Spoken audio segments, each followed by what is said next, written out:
हर बार जब मुझे पीटा जाता था, मेरे छोटे भाई को एक अतिरिक्त चिकन लेग मिलता था। लेकिन इस बार मैंने जैसे ही ब्रेस्ट पोर्क का एक निवाला लिया, मेरी माँ पूरी तरह आपे से बाहर हो गई।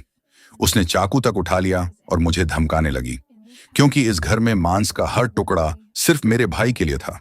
एक दिन मेरे भाई ने माँ से $10 मांगे, तो उसने बिना सोचे $100 दे दिए।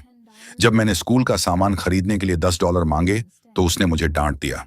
उस पल मैंने उसे दिल से नफरत की और घर छोड़कर भाग जाने का फैसला कर लिया। अगले दिन जब मैं वापस आई, तो मैंने देखा कि मेरी सारी निजी चीजें गलियारे में फेंकी हुई थीं। मैं घबरा गई। मैं नीचे भागी और पापा से पूछा, क्या हो रहा है? उन्होंने बताया कि मेरा कमरा पहले ही बेच दिया गया है।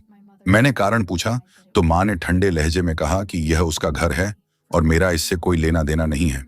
उस दिन के बाद से ड्राइंग रूम ही मेरा बेडरूम बन गया। लेकिन मैंने चुपचाप एक योजना बना ली। अगर मैं किसी टॉप यूनिवर्सिटी में दाखिला ले लूं, तो इस बेटे के पीछे पागल परिवार से निकल सकती हूं। लेकिन मुझे ये उम्मीद नहीं थी कि माँ उस मेज को भी बेच देगी जिस पर मैं सोती थी। गुस्से में मैंने पूछा, क्या मैं उसकी संतान नहीं हूं? उसने झल्लाकर कहा, तुम कैसी बकवास कर रही हो? टूटी हुई आवाज में मैंने कहा, आपने भाई की विदेश में पढ़ाई के लिए घर बेच दिया, लेकिन मेरी कॉलेज की पढ़ाई में मदद क्यों नहीं करना चाहती? उसकी नजरों में मैं बस एक बेटी थी जिसकी शादी हो जाएगी। मैं उसके बराबर तुलना के लायक भी नहीं थी। उस वक्त मैं खुद को रोक नहीं पाई। मैंने सालों की नाराजगी बाहर निकाल दी। जब से मुझे याद है, आपने कभी मेरी परवाह नहीं की। नाश्ते में हमेशा सादा दलिया मिलता था। घर का सारा काम मेरी जिम्मेदारी था। आपने भाई के लिए घर और कार खरीदी, लेकिन मुझे एक किताब तक नहीं दिलाई।